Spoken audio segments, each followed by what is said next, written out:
everyone, welcome or welcome back. If you're new here, my name's Nina. I help people to declutter their minds and their homes using practical applications of psychology. And today I want to try to shed light on one of the most common fears that I see that has to do with why we have difficulty clearing our clutter. Now, of course, we have heard over and over how clutter can negatively impact many aspects of our life, from our mental health to our happiness, and research has certainly shown this to be true.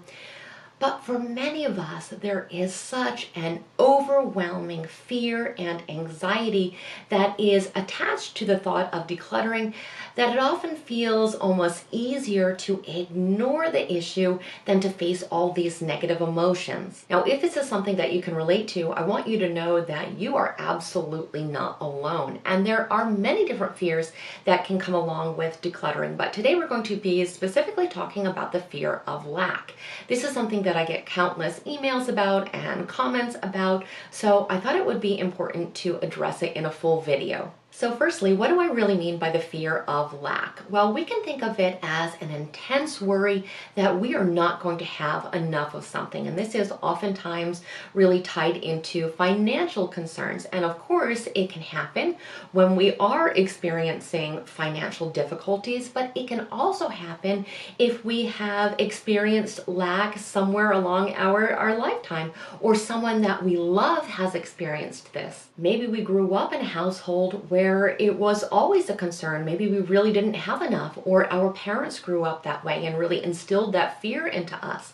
Even if we are financially well now, we can still have these worries. They can be almost like scars, emotional scars that we are still carrying. These fears can turn into a habitual way that we view the world, and we can unintentionally develop a scarcity mindset. And it is absolutely possible to be a millionaire yet still struggle with this type of anxiety. It's also completely possible that we've never experienced this struggle, but we still have fears and concerns that we will experience this in the future, especially if we have seen it happen to someone else. We also might be the type of person that tends to entertain these scary what if types of thoughts, even if it's something that is not likely to happen to us. And in any of these circumstances, it's understandable why we would have difficulty decluttering. When we try to get rid of something, the scarcity mindset becomes a little voice in the back of our head that says, what if I am going to need this in the future, or this costs too much money to get rid of? Or we think that if we declutter something and we want to use it later on, that we're not going to be able to afford to replace it. We feel that we need to have an abundance of items because we think in the future we're not going to have enough of something. So we feel kind of safer if we have backups, even if these are things that we never use, or even having one of is actually too many. So if these types of fears do sound familiar, I want you to know that you are in good company. I hear these types of feelings described over and over and over again, and it is absolutely possible to transform our lives and to overcome this struggle. And there are just so many incredible benefits to our well-being and our life satisfaction that we can really start to enjoy the second we begin on this process. So today I wanted to talk about specific strategies that we can use to begin this transformation in a non-threatening, non-overwhelming way. We will begin to learn the joy and the importance of keeping things because they serve a direct function in our life, or because we genuinely love them, as opposed to keeping things just out of fear. And we want to make sure that two of the steps we are doing before we even start the decluttering process, because it's so essential that we do prepare ourselves both emotionally and mentally before we start on this journey. So the first thing that we need to do is to start with introspection and self-awareness. Now, many people find it more comfortable to avoid thinking about our fears and our feelings. But it's actually very important that we acknowledge that we have this fear and that we validate the fear and express it. Admitting what our fears are really is a key step in this process, and it's so essential that we offer ourselves self-love and self-understanding as we go through this. It's also important that we try to determine where these fears came from, and we want to do this in a very non-judgmental way. Now, for many people, it could be very obvious. We may immediately know why we feel this way. Maybe we had a specific difficult experience or a difficult time in our life that is very easy to spot. But that's not always the case. So we want to make sure that we are spending enough time that we really understand where we are coming from. It's also very important that we don't try to tell ourselves that we shouldn't feel this way. Instead, we want to acknowledge that we do feel this way. So in essence, we're telling ourselves that our thoughts, our beliefs, our emotions, our experiences are all something that we can accept and acknowledge as being real to us, even when other people cannot understand them. It doesn't mean, however, that we shouldn't also acknowledge that our response to these emotions or these experiences may not be serving us, because that is also key here. We can understand and validate our emotions and still commit to changing our life and to reducing our own suffering. Now, I definitely suggest that you get a journal for this specific purpose, where you can continuously write down any emotions that come up, anything that is kind of triggering you, any concerns that you might have, because you want to feel that you are able to express yourself and that you are able to put these fears down onto the page, which can be a very healing experience in and of itself. I also want to direct you to a specific video I made a while back about cognitive behavioral therapy being used as a self-therapy. And no worries if you have no idea what that is. I'm going to go ahead and link that video down in the description box below, because it's a video that describes how we can use this therapy as a form of self-therapy. And what cognitive behavioral therapy really does is allow us to question our thoughts and our emotions and fears, and to think about them in a more rational way. And we can learn through this process to also reframe them into something much more positive.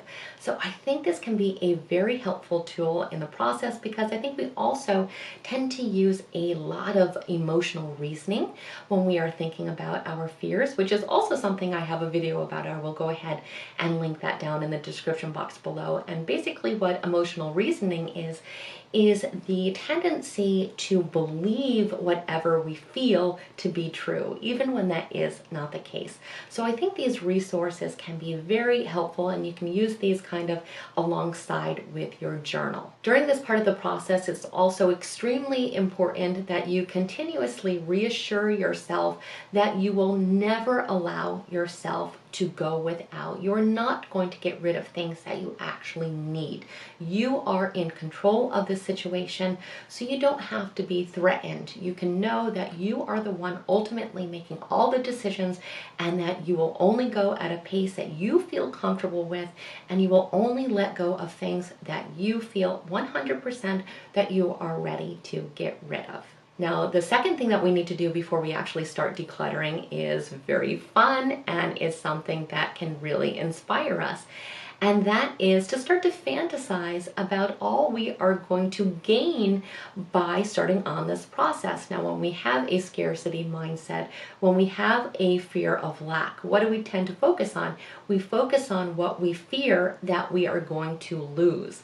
But if we can instead really direct our attention to what we are going to gain from this process, it can actually start to become very exciting. So this is also something that we can write down in our journal. We can describe how wonderful it would feel to have this beautiful, clear space, to have a home that we are proud of, that is relaxing, that we are very comfortable inviting people over to see. We can think about how empowered we would feel when we are able to overcome this fear that has been haunting us for so long.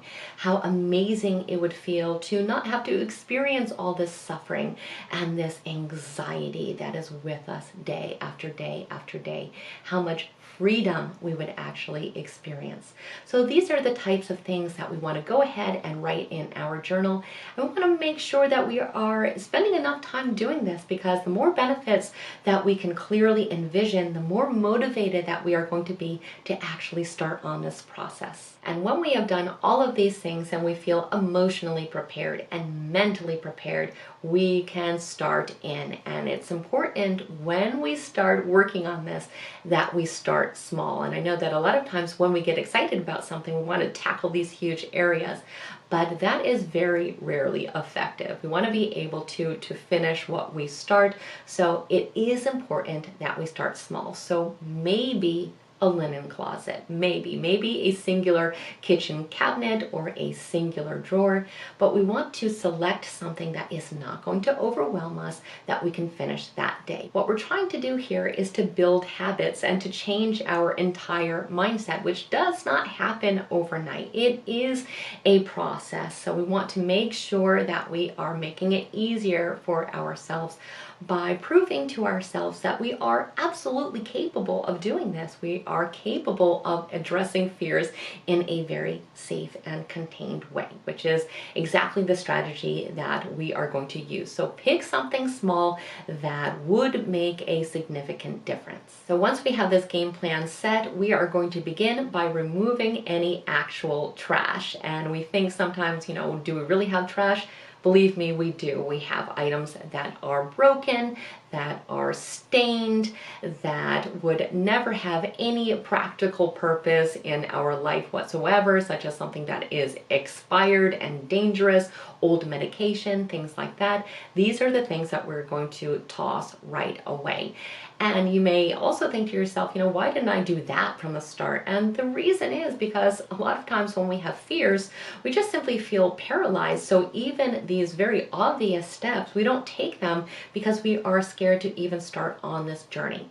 But when we start to get rid of these things that really clearly don't serve us, we can feel that we are making progress. We are doing something that is satisfying.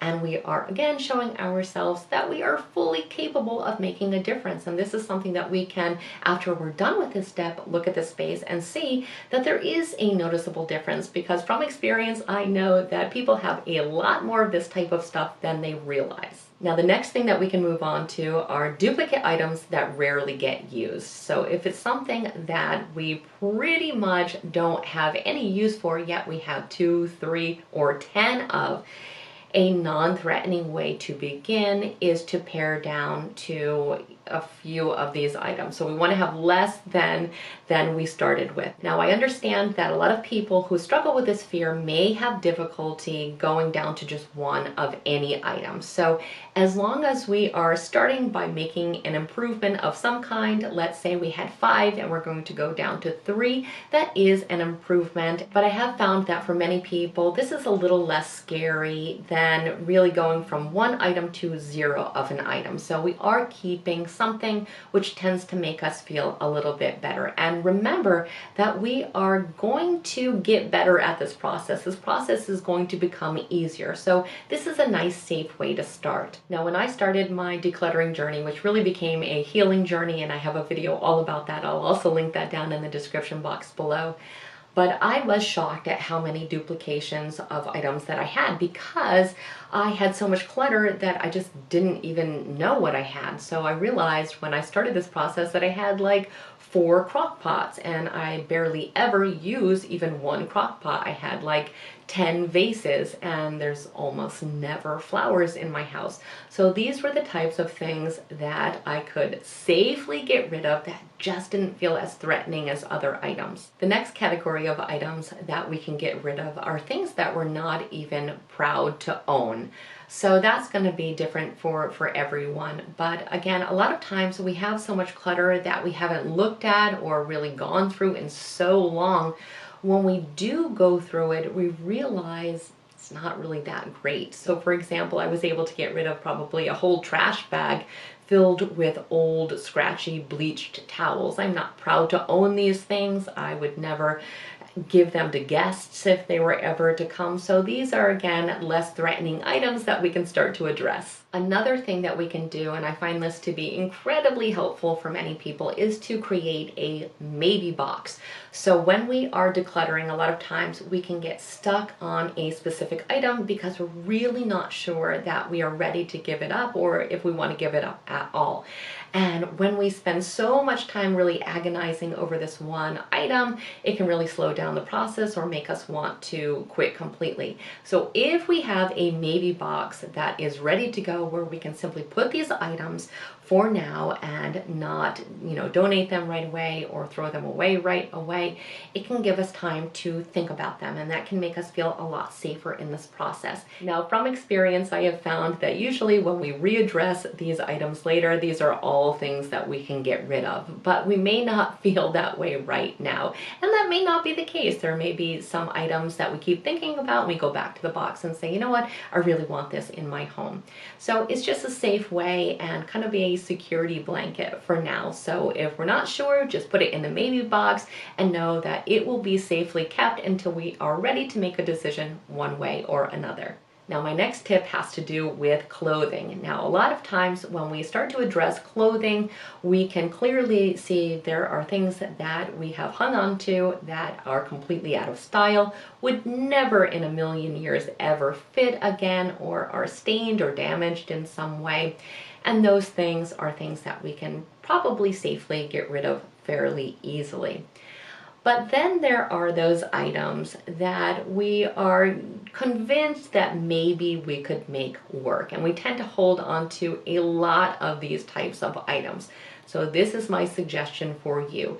Put together all those items that you're really not sure about, but you feel passionate about keeping, and try to wear them this week. If nothing else, try to at least put them on. Now, what I find is that the things that I don't tend to wear, there is a reason for it. And when I put these clothes on, I can clearly see this is not flattering at all. This does not fit. This is, again, completely out of style. And this is not something that I'm ever going to select to wear when I have other options. So when we can see with our own eyes that these are things that we're not really proud to wear, it does make it a lot easier to let them go. But if we never put them on our body, there's always that fantasy that maybe they look good, so we need to keep these items. So this is a very quick way to solve that problem either way. Now, the next category of items that can feel a little safer to declutter are unused items. Items that are completely unused. Maybe we intended to use them, maybe we thought we would have a use for them, maybe we really aspired to use them,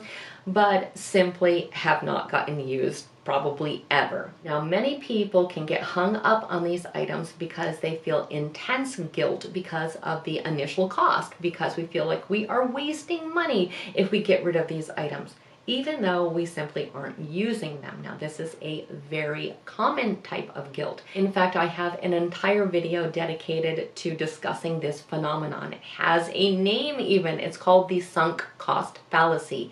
It describes our tendency to want to hold on to items that don't serve us simply because we invested time and money into them. So if this is something that is making it very difficult for you to declutter, I'm going to go ahead and link that video down below again, so you have that resource, because it is actually something that we can overcome. But we do need to address these unused items. So we need to start by asking ourselves, what is a fair or reasonable number of years that we should hold on to things that are not serving any purpose? And because we do have this specific anxiety, it's important that we start conservative. So maybe for some people, they can say, I don't want to keep something more than 3 months.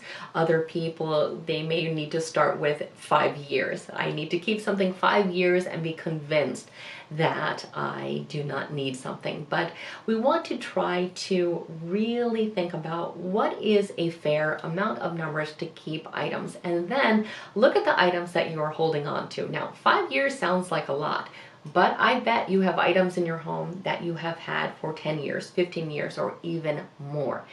And we can think, if we have not used any of these items in this long, maybe these are safe things to declutter because they have not served any purpose in the past, and these are probably things that we can borrow from other people if we ever need to use these things again.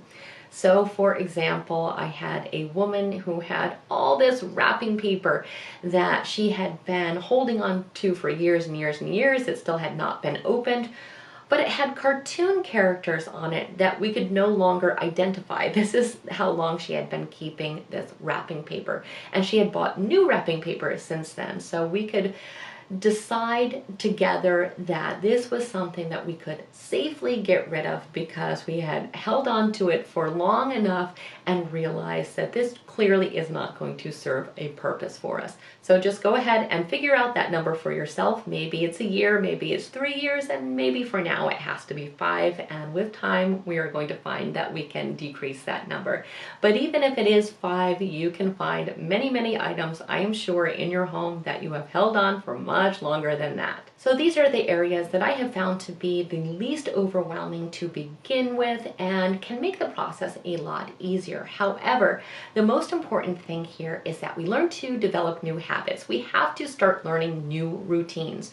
We have been this one way for so long that it is comfortable for us. This is something that we are familiar with. So we want to slowly try to develop new habits, again, in a non-threatening way. And I have a video all about how to do exactly that. I will go ahead and link that down in the description box below as well.